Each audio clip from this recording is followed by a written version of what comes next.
I haven't looked at a painting in 33 years. Not in museums, not in hotels, not even the framed photos gathering dust in my own hallway. Because in February 1991, my boarding party found 17 oil paintings on an abandoned ship in the Persian Gulf. And what stared back from those canvases wasn't paint. It was hunger.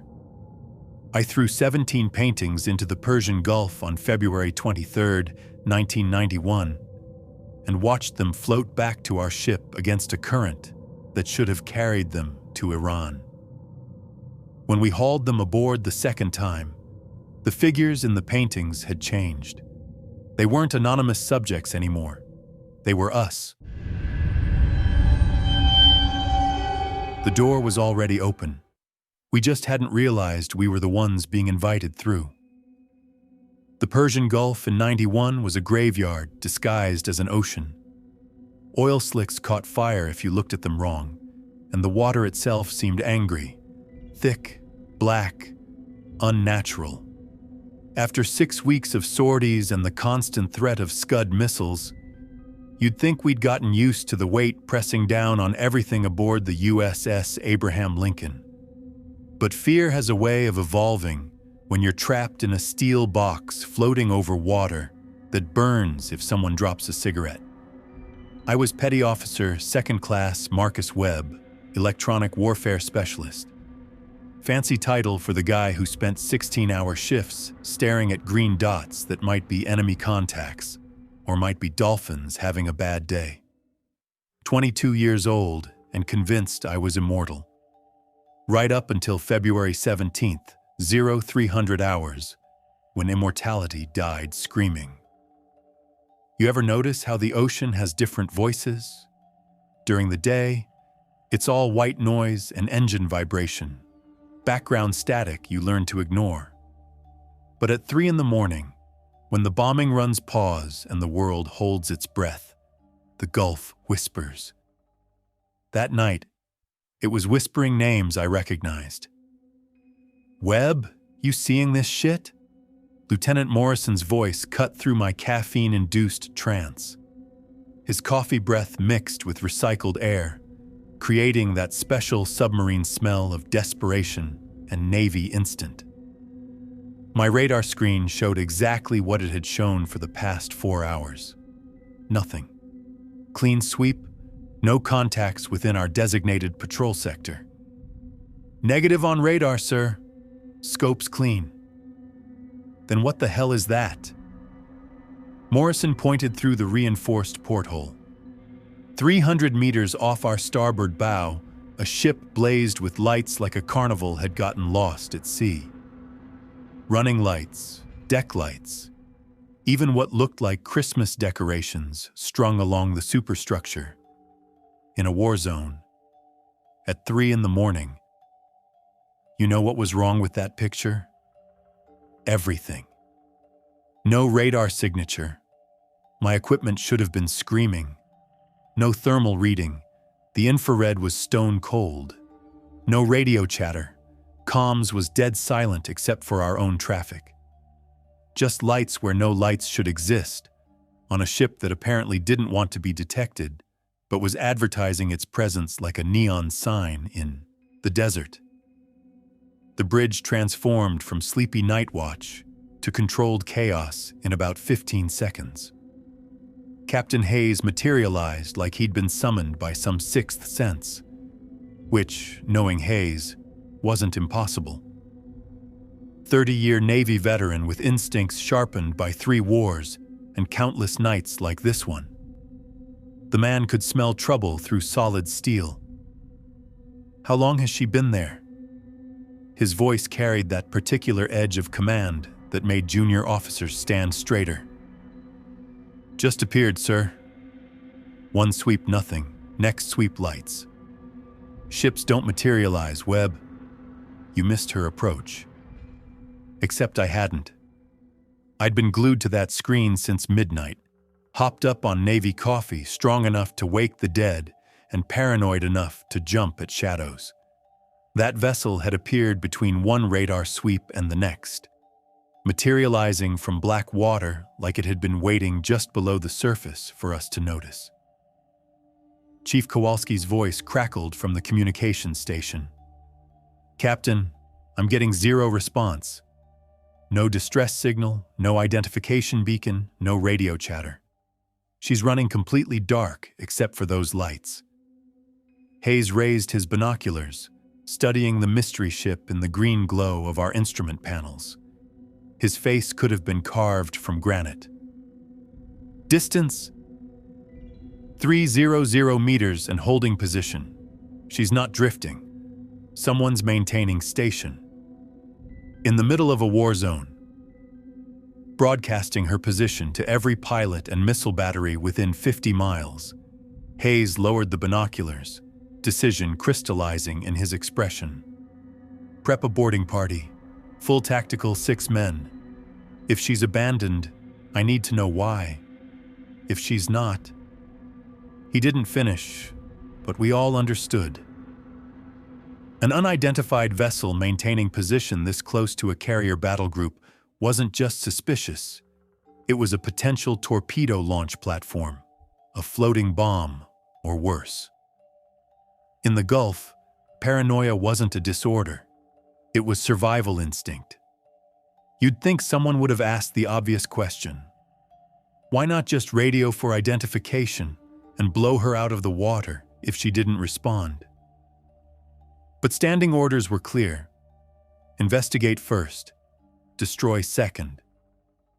Intelligence wanted to know what Saddam was floating around out there before we turned it into scrap metal. Should have just sunk her. Should have put 2 torpedoes into her belly and watched her burn. But hindsight's always 20/20 when you're looking back from hell. I wasn't supposed to be on that boarding party. Electronic warfare specialists typically stay behind their screens, safe in the bowels of the ship where the biggest danger is eye strain and too much caffeine. But Lieutenant Morrison had volunteered me for 2 reasons.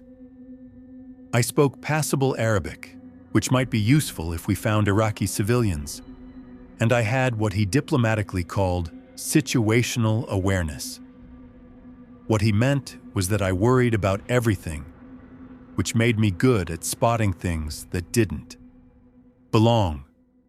My worry was screaming. The Zodiac bounced across oil-slick swells toward the mystery vessel, its engines barely audible over the sound of water slapping fiberglass. 6 of us crammed into the inflatable boat. Lieutenant Morrison commanding, me, Chief Kowalski, with 20 years of boarding experience, and 3 sailors from ship security, Reynolds, Diaz, and Hutchinson, who couldn't have been more than 19 and kept checking his rifle like it might evaporate.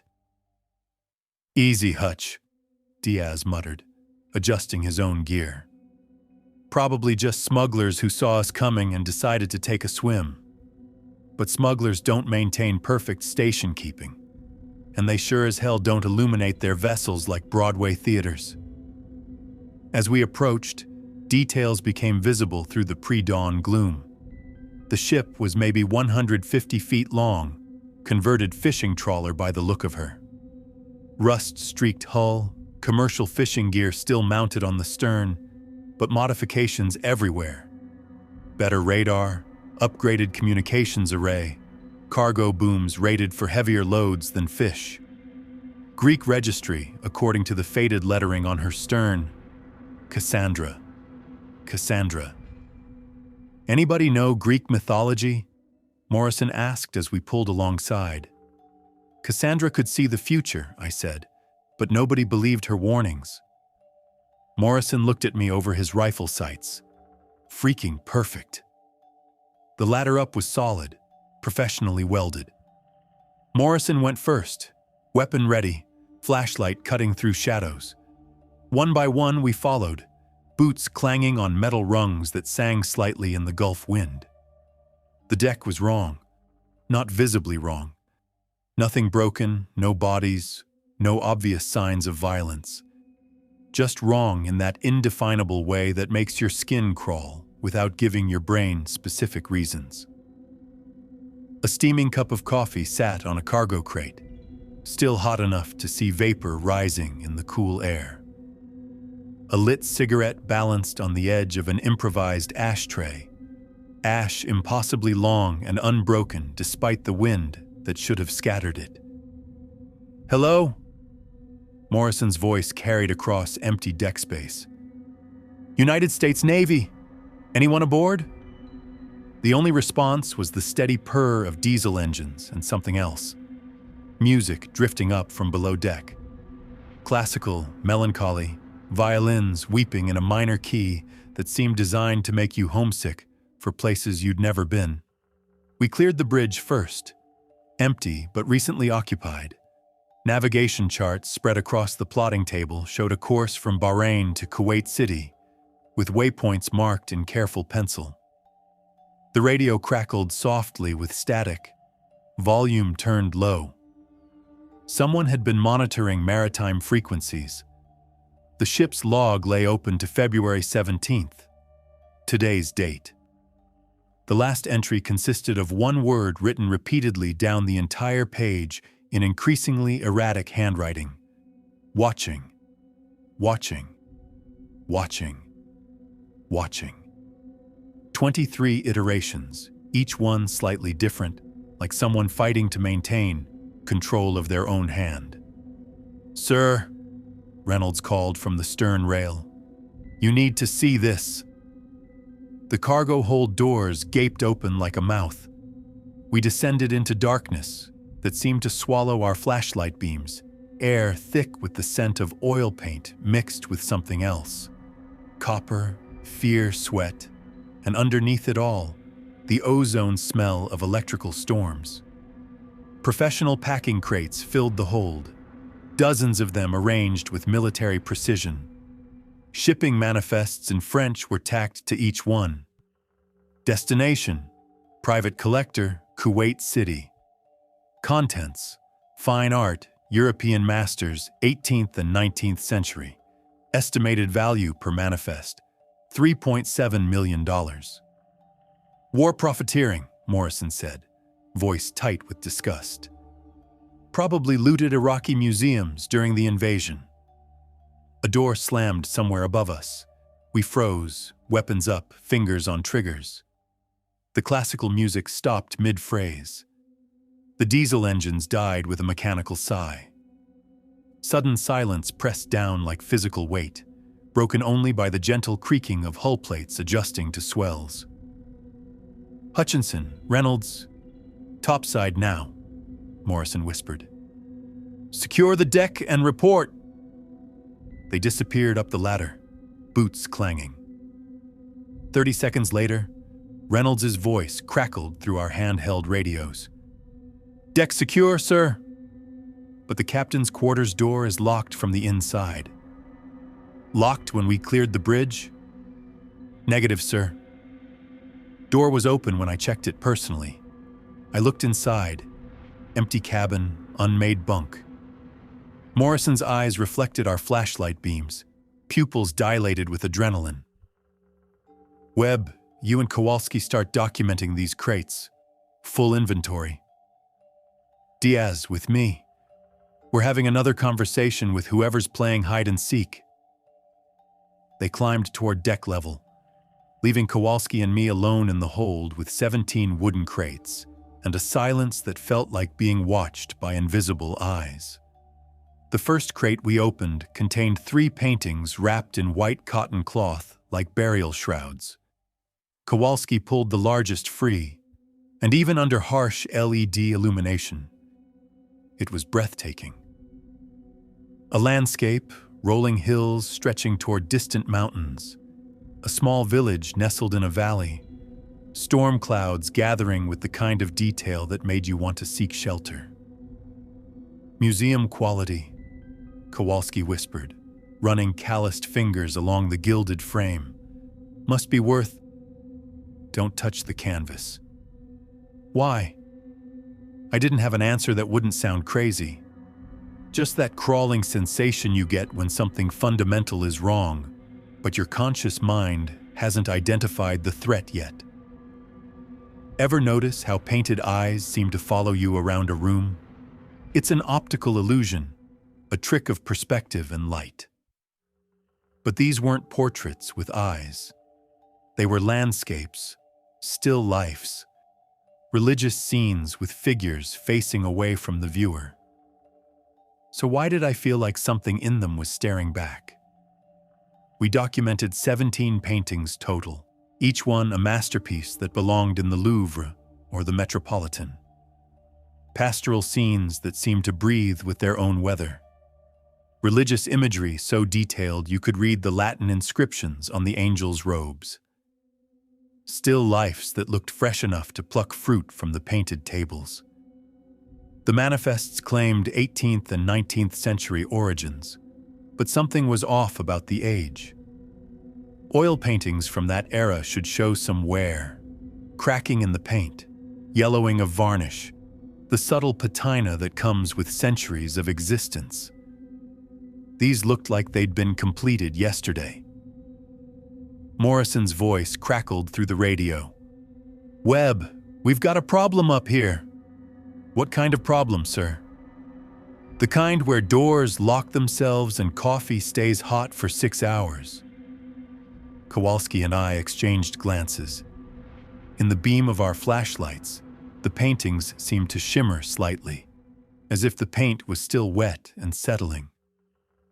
We climbed topside to find Morrison and Diaz standing outside the captain's quarters, both looking like they'd seen something that violated the basic laws of physics.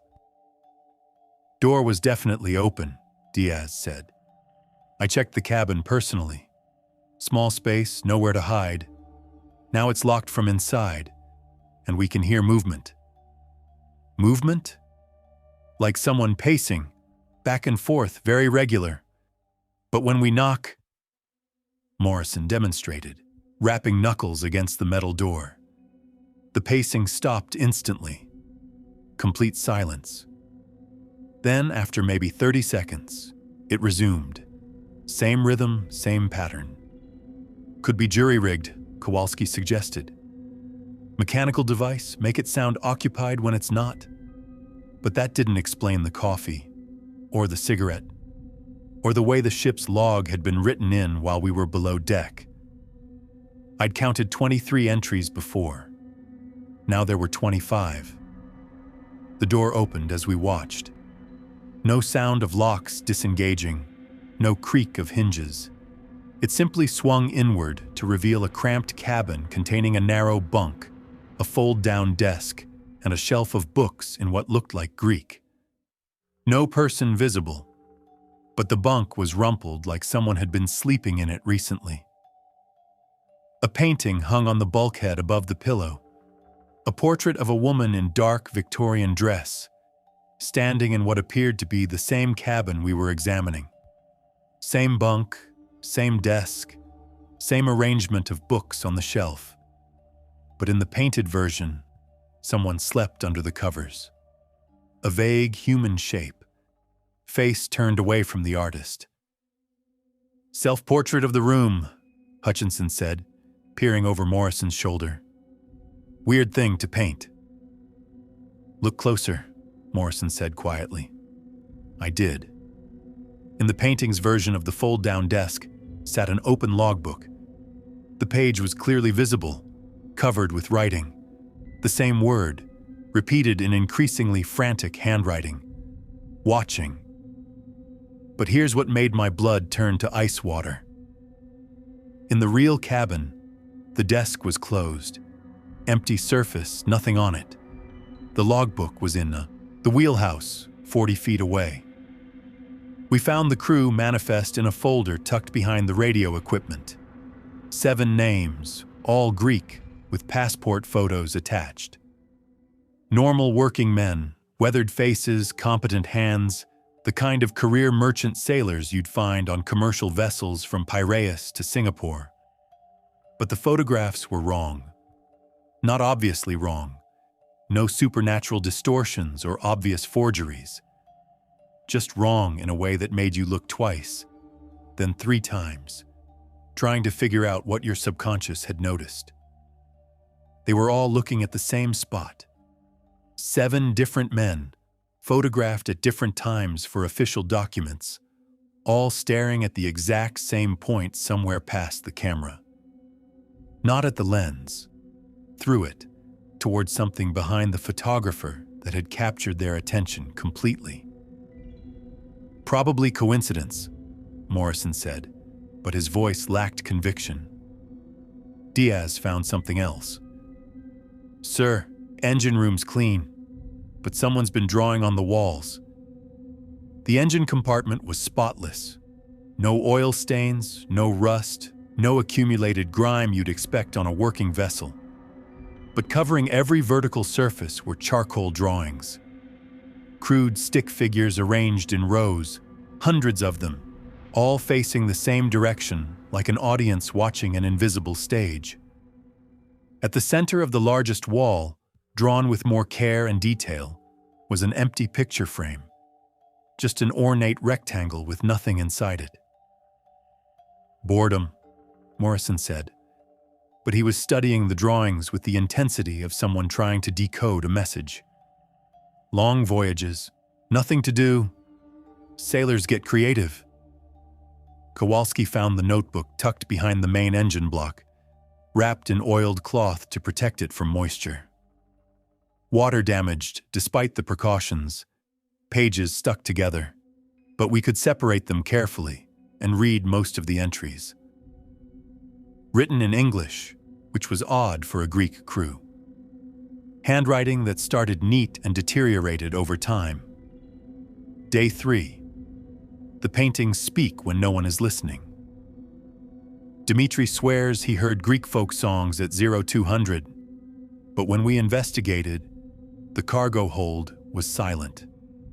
Day 5. Miguel reported seeing someone walking in the landscape painting, a figure moving from the village toward the hills. When we checked, the painting was unchanged, but Miguel refuses to go below deck alone. Day 8. They're getting closer. The figure in the landscape has moved. Giannis measured. It's definitely closer to the foreground than before. We're considering throwing the paintings overboard. Day 11. We tried disposing of one painting, threw it into the Gulf during morning watch. By evening, it was back in its crate, dry and undamaged. No explanation how it returned to the ship. Day 13. Attempted to burn them. Doused 3 canvases with diesel fuel, applied direct flame. The fire went out immediately. Paintings were completely unharmed, but now they know we tried to destroy them. Day 14. Kostas cut his hand on a rusted latch while securing cargo.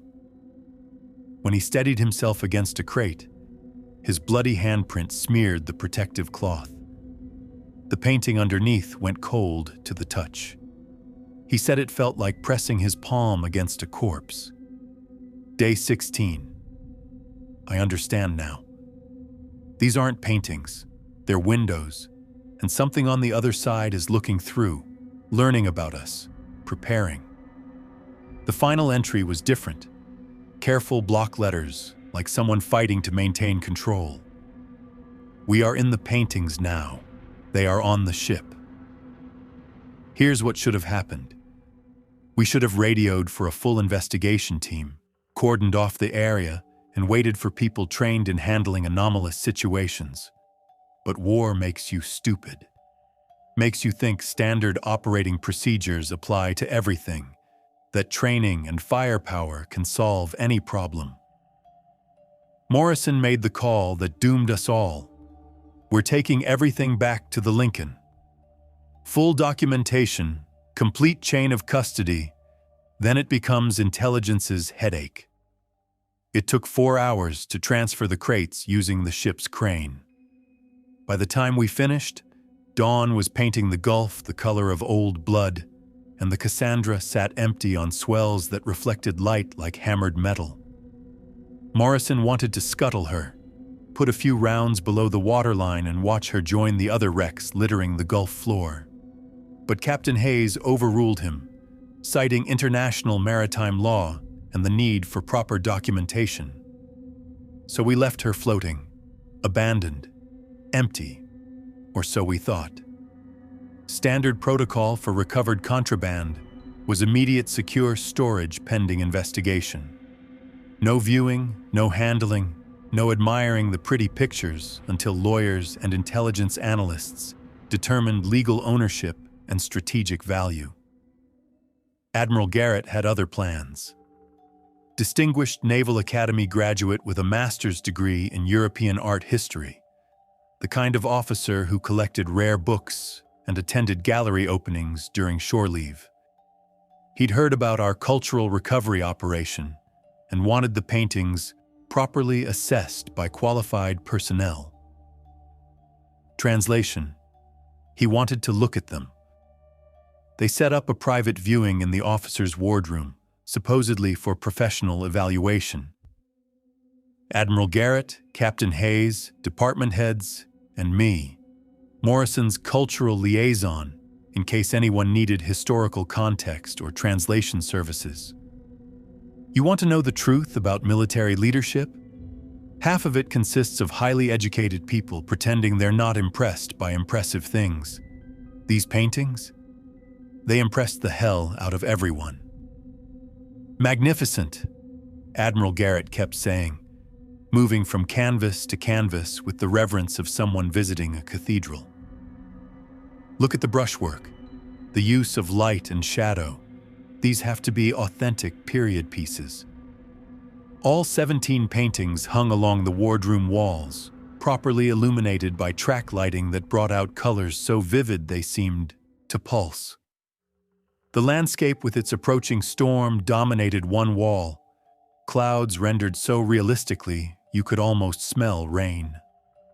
Religious scenes glowed with divine light that made you want to kneel. Still, lives looked fresh enough to pluck grapes from painted bowls. "What's your assessment, Webb?" Captain Hayes asked. "Your family's gallery background gives you some expertise." "Had a gallery, sir. Closed when my dad got sick. I studied a still life, elegant table setting with fruit, wine bottle, leather-bound book, and what looked like sheet music. These appear authentic, but there's something off about the aging. 18th century originals should show more wear patterns. Perhaps previous owners took exceptional care," Admiral Garrett suggested. But he was staring at the landscape with an intensity that made me nervous. That's when Hutchinson said it. Poor, observant Hutchinson with his 19-year-old eyes that caught details everyone else missed. "Sir, wasn't there a wine bottle in that still life before?" We all looked. The table setting showed fruit, book, and sheet music. No wine bottle. "You're mistaken, sailor," Morrison said quickly, but his voice carried a warning edge. "No, sir. I specifically remember the label was in French, and I was trying to read, 'You are mistaken.'" Hutchinson shut up, but others were looking now, really examining the paintings with the kind of attention that reveals discrepancies. The landscape storm clouds. Hadn't they been further from the village before? The religious scene with angels. Weren't there 3 figures initially? Not 2? "Probably the lighting," Admiral Garrett said, stepping back from the landscape. Different angles revealed different details. Chiaroscuro technique. Masters like Caravaggio used it extensively. His voice carried forced casualness, the tone of someone convincing himself as much as his audience. But his eyes never left the painted storm clouds, and his fingers twitched like he wanted to reach out and touch the canvas. "Such a shame to lock these away during the investigation," he murmured, not to us, but to the paintings themselves. Months of bureaucratic red tape while masterpieces sit in darkness. They need to be seen. They need to be appreciated. Something in his tone made Captain Hayes step closer. The Admiral's voice had lost its command authority, replaced by something softer, more reverent, almost worshipful. Sir, protocol requires secure storage of recovered contraband pending. Contraband? Admiral Garrett laughed, a sound like breaking glass. James, this isn't contraband. This is art. This is beauty that's been locked away in darkness for God knows how long. He leaned closer to the landscape, nose almost touching paint that seemed to shimmer under the lights. Can you hear it? The music and the brushstrokes. The wardroom was silent except for ventilation hum and distant engine vibration. I don't hear anything, Admiral. Of course you don't. Garrett's smile was distant, unfocused, like someone listening to voices only he could perceive. You have to really listen. They've been alone so long, starving in storage crates. It's not right to hide beauty. Beauty should be shared. He turned to face us, but his eyes remained fixed on something none of us could see. When he spoke, it was with the authority of command, but the words felt like they were coming from somewhere else. We'll make them available to the crew. Boost morale during this difficult deployment. 1 painting per department, carefully monitored, full documentation. They deserve to be seen. This wasn't Admiral Garrett giving orders. This was Admiral Garrett relaying messages from something that had gotten inside his head and was using his voice to speak. Sir, with respect, security protocols, Morrison started. The matter is decided, Lieutenant. For a moment, Garrett's eyes cleared and focused, the real Admiral surfacing like someone drowning trying to break the surface.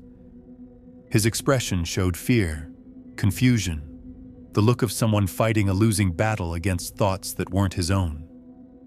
Then it was gone, replaced by that serene, distant smile. See that it's done. Distribute them appropriately. They want to be appreciated. Hayes didn't like it. I could see resistance in the set of his shoulders. But you don't argue with flag officers about technically legal orders, even when their eyes are begging you to disobey. So they distributed the 17 paintings across the ship like some kind of cultural enrichment program designed in hell. Engineering got the landscape with its perpetually approaching storm. Medical took a religious scene showing angels ministering to plague victims. Operations chose an 18th century cityscape bustling with merchants and carriages. The other departments selected their preferences from what remained: still lifes, portraits, pastoral scenes that seemed to breathe with their own weather. All properly logged, with strict handling instructions and mandatory reports of any unusual observations. Morrison pulled me aside after the distribution meeting. Webb, I need you to do something for me. Unofficial. Sir, keep an eye on those paintings. Anyone reports anything strange, and I mean anything, I want to know immediately. Strange how, sir? He looked at me for a long moment, and I saw fear in his eyes. Real fear. The kind that comes from knowing you've made a terrible mistake but being powerless to fix it. You read that notebook. You know what I'm asking. I did. And I should have watched them like a hawk circling a battlefield. Should have made it my full-time mission to monitor every department, every interaction, every moment those paintings spent in the presence of human beings. But I had regular duties. Watches to stand, equipment to maintain, a war to help fight. The paintings became background noise, just another weird Navy story to file away with all the other inexplicable things that happen when you cram 4,000 people into a floating city and sail it into harm's way. For exactly 72 hours. You know what's worse than having nightmares? It's when everyone on the ship has the same nightmare, on the same night, at the exact same time, featuring details none of them could possibly know about each other's dreams. February 20th, 0600 hours. I woke to the general quarters alarm, which wasn't unusual during combat operations. What was unusual was Chief Kowalski bursting into my berthing compartment with the expression of someone who'd seen the fundamental laws of reality take a coffee break. "Webb, get dressed. Now." This isn't a drill, but it's not an attack either.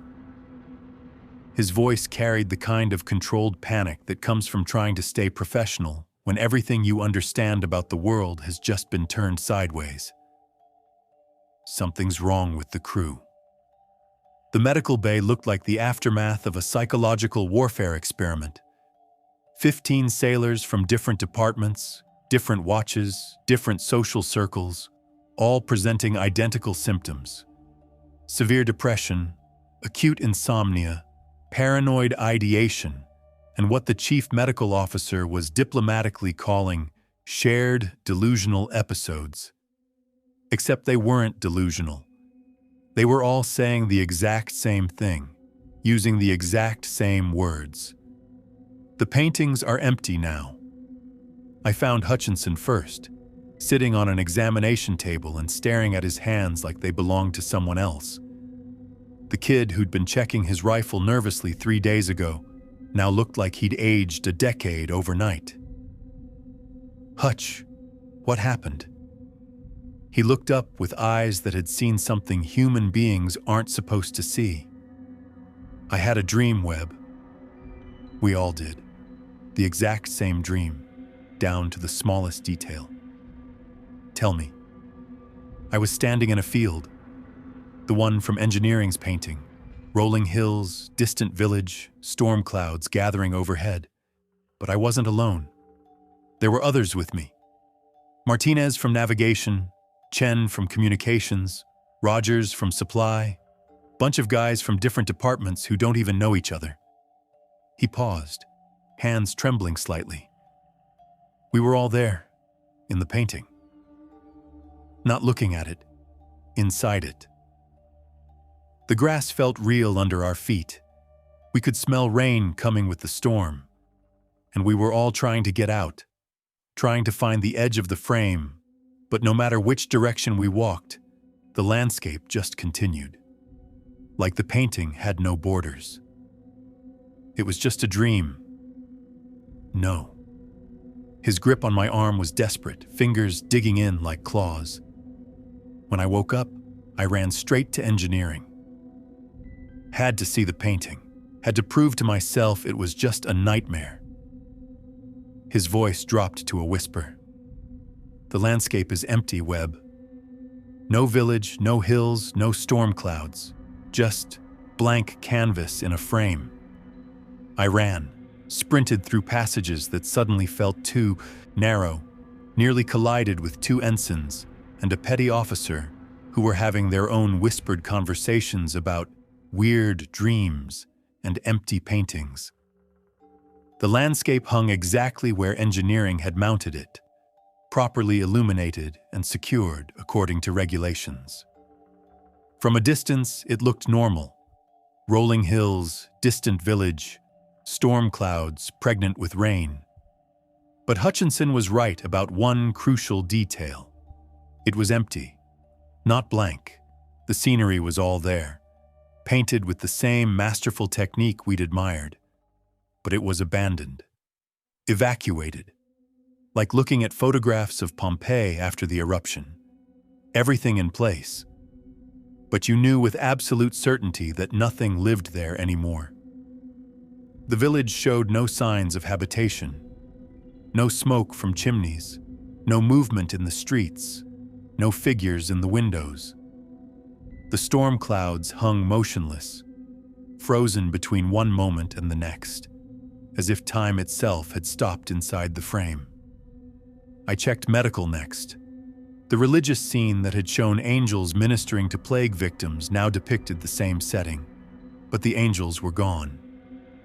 Only the victims remained, and they weren't being comforted anymore. They were cowering, hands raised to ward off something approaching from outside the visible frame. operations had chosen an 18th century street scene, supposedly showing the bustling commercial district of some European city. Now the streets were empty, carriages abandoned mid-journey, merchant stalls left unattended. In the windows of buildings, if you looked carefully, you could see shadows moving, watching. This wasn't subtle. This wasn't maybe the light's different or perhaps I'm remembering wrong. The paintings had fundamentally changed overnight, and everyone who'd spent extended time near them was experiencing some form of psychological breakdown. Morrison found me documenting the changes in his makeshift office, barely larger than a closet, but it had a door that locked and walls thick enough to muffle conversation. He pulled out a flask that violated about 6 different Navy regulations and took a long pull before offering it to me. "Bourbon, sir?" "Kentucky's finest." And drop the "sir." We're past military courtesy at this point. Another drink, larger this time. "How many affected?" 28 at last count, all reporting variations of the same dream sequence. But Morrison... I paused, trying to find words for something that shouldn't exist. The paintings have changed. Not just empty, transformed. Like someone reached inside them and removed specific elements. I know. Had the dream myself, but mine was different. His laugh carried no humor whatsoever. I wasn't inside a painting. I was standing in front of all 17 of them, hung in a gallery I'd never seen before, and they were looking back at me. Looking? Not the subjects, the paintings themselves. Like the canvases had developed eyes, and they were full web, packed with people, our people. Everyone who'd vanished from the original scenes was crowded into these frames, pressed against the surface like they were trying to break through glass.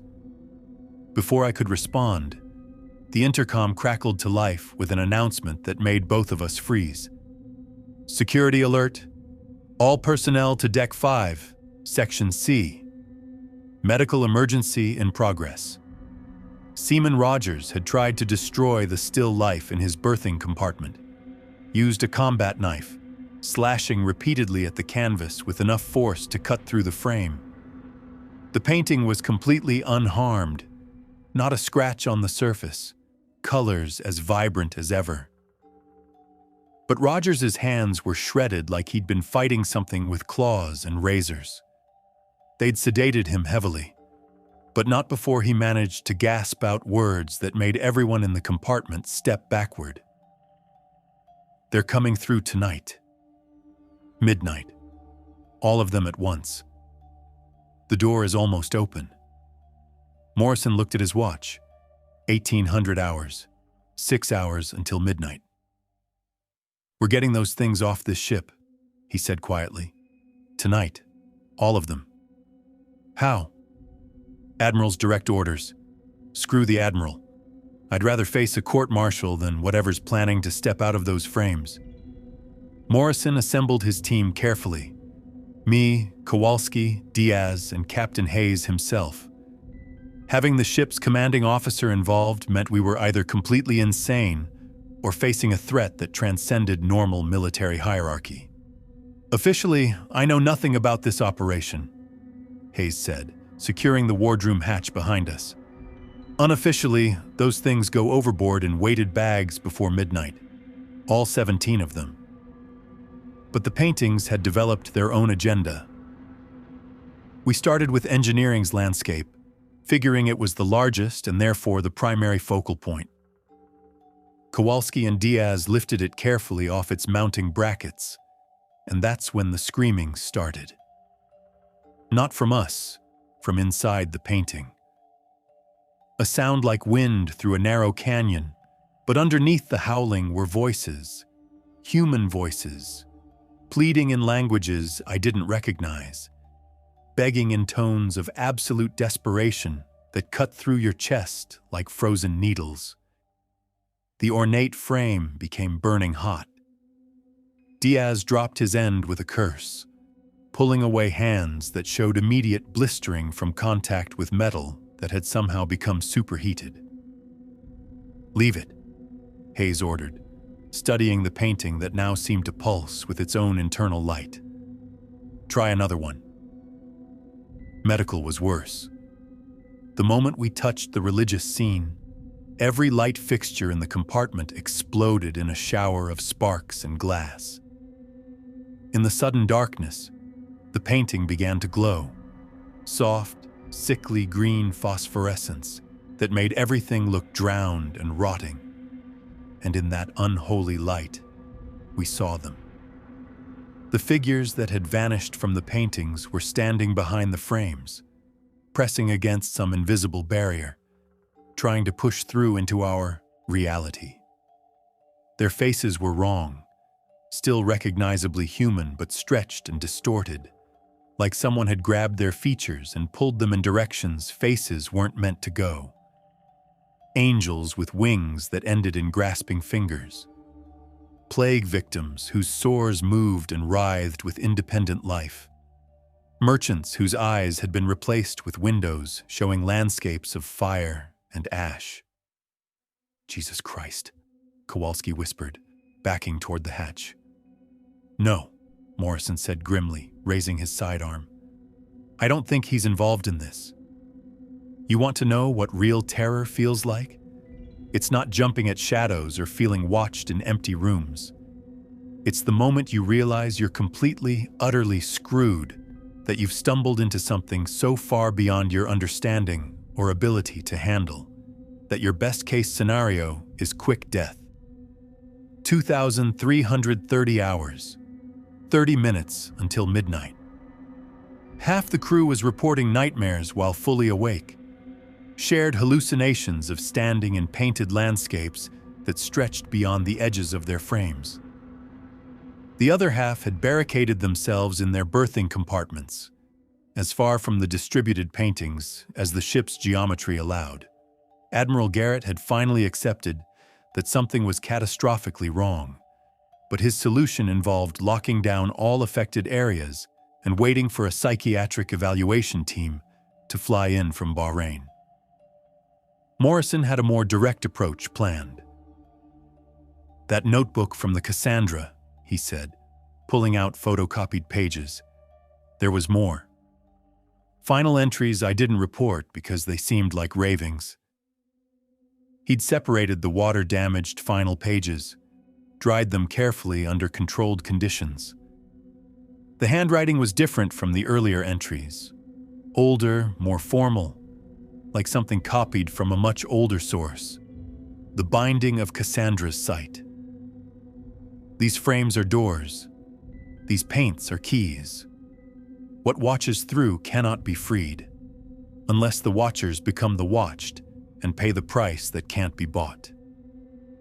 7 doors need 7 guards, but one door needs but one to ward. The guardian stands where others fall, to keep the hungry from us all." Instructions, I realized, the pieces falling into a pattern I wished I couldn't see. The Cassandra's crew didn't abandon ship. They were pulled into the paintings, became part of them. But someone had to stay behind to maintain the barrier. Stay behind how? By choice. Willing sacrifice. Someone has to take their place in the painted world, so the painted things can't enter ours. Before Morrison could respond, every light on the ship died simultaneously.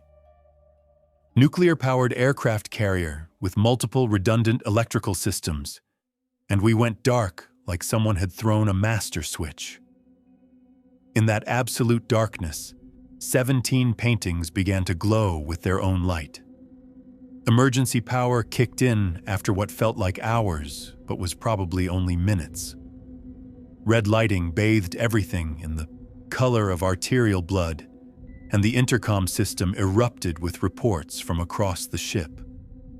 Paintings were active everywhere. Crew members reported shadows stepping out of frames, reaching for anyone who came too close. But it was worse than simple manifestation. People were disappearing into the paintings. "Bridge to all hands," Captain Hayes's voice boomed through speakers. "All personnel maintain distance from recovered artwork. Security teams respond to affected areas immediately." But security teams were reporting their own casualties. Each attempt to approach the paintings resulted in personnel being pulled through the canvas surface like it was made of liquid instead of solid matter. Morrison grabbed my shoulder. "Wardroom. That's where this started. That's where we end it." The passages were chaos. Sailors running in all directions, some toward battle stations, others just running from something they couldn't understand or fight. We passed medical and saw Lieutenant Chen standing motionless in front of the religious scene, his hands flat against the canvas surface. But his hands were sinking in, disappearing past the wrist like the painting was quicksand. Kowalski tried to pull him back, but when Chen turned his head, there were no eyes in his sockets. Just smooth skin where his eyes should have been, and when he opened his mouth, painted angels began to fly out. "Leave him," Hayes ordered, as Chen stepped fully into the frame and disappeared. "We can't save everyone." The wardroom had become the epicenter of whatever was happening. All 17 paintings glowed with increasing intensity, and the missing figures were returning. But they were different now, changed by their time in the painted world. They stood at the edges of their frames, pressing outward against barriers that were obviously weakening, and behind them, visible in the backgrounds that should have been empty landscapes and architecture, were our people. Hutchinson walking through painted fields that stretched beyond the frame's borders. Chen kneeling among painted angels that whispered secrets in dead languages. Rogers arranging painted fruit on a table that existed in no earthly dimension. They were becoming part of the artwork, integrating themselves into scenes that would trap them forever. "The barrier's failing," Morrison said, consulting the notebook again. "According to this, someone has to cross over voluntarily, become a guardian on the other side, keep the door locked from within. That's suicide. Maybe. Or maybe it's something worse. Eternal duty in a painted hell, making sure nothing escapes." That's when Admiral Garrett appeared in the hatchway, but it wasn't really him anymore. His uniform was perfect, his posture military straight, but his face had been painted. Literally painted with brush strokes visible across his cheeks and forehead, colors slightly off like someone had tried to recreate him from memory. "Gentlemen," he said in a voice that echoed from empty rooms, "I've been waiting for you to understand." Morrison raised his weapon, but Hayes caught the barrel before he could fire. "Admiral, is that really you?" The painted thing wearing Garrett's face smiled, and cracks appeared in the paint around its mouth. "I volunteered, James. Someone had to be first, had to show them the way. The door requires a proper opening ceremony." More figures emerged from the shadows, crew members who'd vanished over the past few hours, but wrong now. All painted, all wearing expressions of serene contentment that was more terrifying than any scream. "The paintings aren't cursed," the Garrett thing continued conversationally. "They're just hungry. Empty for so long, and we're so wonderfully alive, so vibrantly real. They want to be real again, and we want to be eternal, perfect symbiosis." "What happened to the real Admiral?" Morrison demanded. "He's safe." "We're all safe now. In the painted world, time doesn't pass. Pain doesn't exist. Fear is just another color on the palette." It gestured toward the glowing canvases. "Join us. Complete the collection. Become art." The painted crew began moving forward with that same serene expression, and that's when I noticed the portrait from the captain's quarters, the one showing the room we were standing in. There was movement inside it. The figure that had been sleeping in the painted bed was sitting up now, looking directly at us through the canvas surface. "Morrison, look at the portrait." He followed my gaze and went pale. In the painting's version of the wardroom, we were there, all four of us, standing exactly where we stood in reality. But our painted selves were different, wearing the same expression of serene contentment as the approaching crew. Our painted selves were beckoning to us. They're not just trying to pull us in, Hayes realized. They're trying to replace us with painted versions. We go into the frames, they come out into the world. That's when I understood the true horror. This wasn't about trapping people in paintings. It was about invasion. The painted figures wanted to swap places, to experience physical reality while we became eternal prisoners in their two-dimensional world. Part of me wanted to step forward. The painted world looked peaceful. No war, no death, no midnight watches staring at radar screens that might show incoming missiles. Just eternal, painted silence where nothing could hurt you because nothing was real. But Captain Hayes had other plans. "I said I'd bring my crew home safe," Hayes said quietly, looking at each of us in turn. His voice carried the weight of command responsibility, but underneath it was something deeper, a father's love for children he was about to lose. "That's still my intention." Before any of us could stop him, he stepped toward the largest painting, the landscape that had started everything. The painted crew froze mid-step, and the advancing Garrett thing looked genuinely surprised. "Captain, you don't understand what you're—" "I understand perfectly." Hayes's voice carried across the wardroom with absolute authority. "You need someone to cross over voluntarily, become a guardian on the other side, keep the door locked from within." The moment his foot crossed the threshold between frame and canvas, the screaming stopped. Complete, perfect silence fell like a weight, broken only by the gentle hum of emergency power and our own ragged breathing. Hayes stood in the painted landscape, but he remained real, flesh and blood in a world of pigment and imagination. He turned back to face us, and his expression showed both resignation and determination. "The door needs a guardian," he said, his voice echoing strangely from inside the frame. "Someone to keep them in and you out. Someone who chooses to stay and watch." The painted crew was frozen now, caught between dimensions. The Garrett thing flickered like a bad television signal, its painted features running slightly. "You can't hold them all," it protested. "Eventually you'll weaken, and when you do, then I'll deal with that when it happens," Hayes replied. "Go. Get those things off my ship while I can still maintain the barrier." We ran, through passages full of confused crew members who suddenly couldn't remember why they'd been afraid, past medical bays where the affected personnel were sitting up clear-eyed and asking for coffee.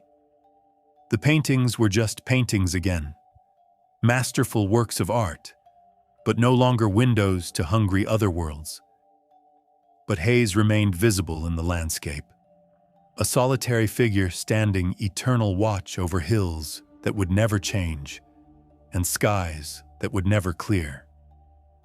Behind him, barely visible in the painted distance, other figures moved.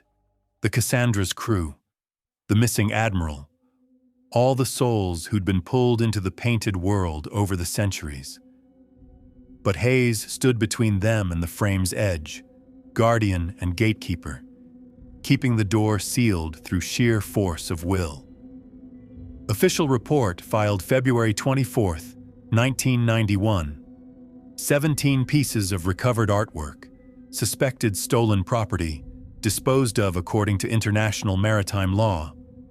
No casualties reported. Minor psychological stress incidents attributed to combat fatigue, resolved through counseling and temporary duty reassignments. Captain Hayes listed as transferred to classified assignment, location undisclosed. His replacement arrived via helicopter with sealed orders and no questions about his predecessor's sudden departure.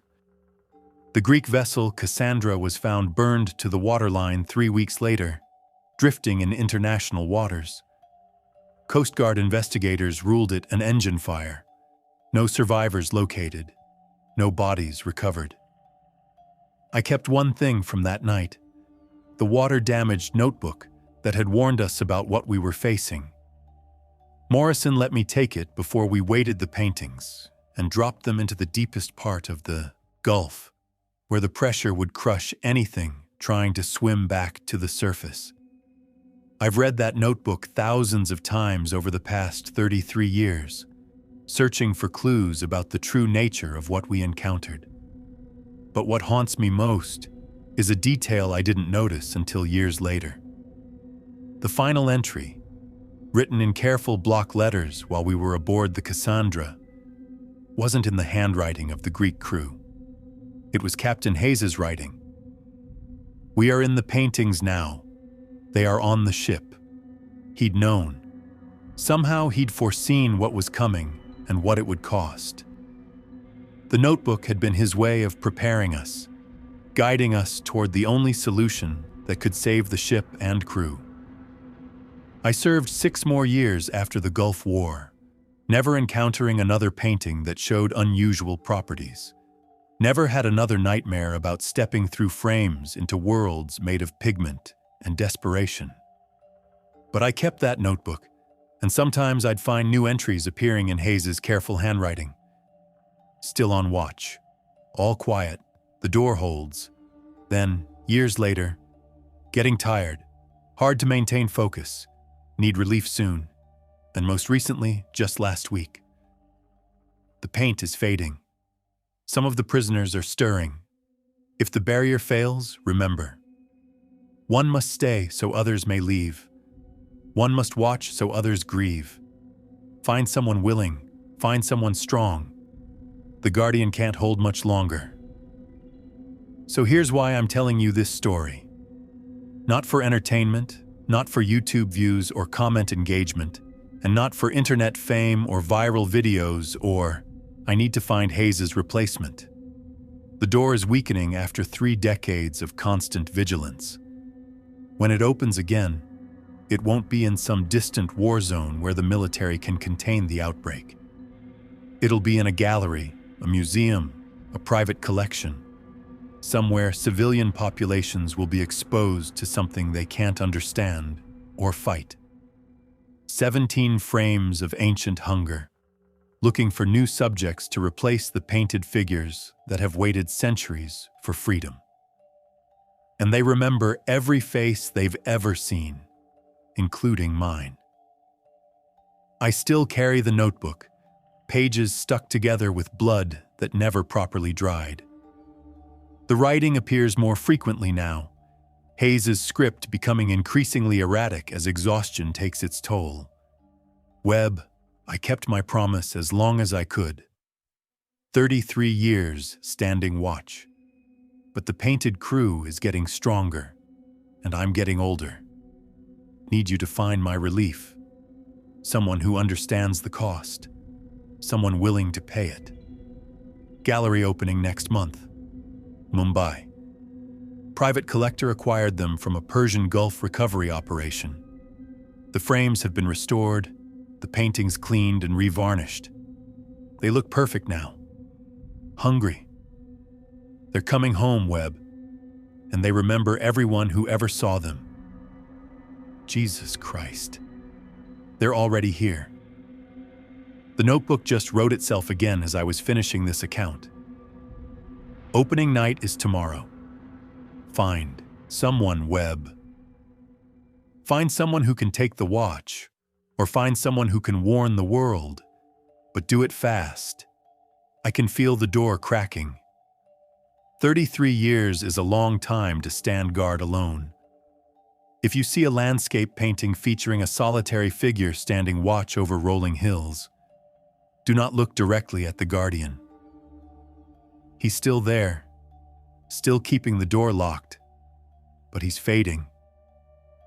And if you find yourself in a gallery where 17 masterpieces are on display for the first time in decades, remember this.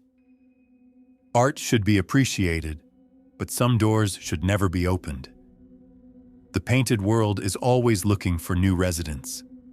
And once you step inside a frame, you can never step back out.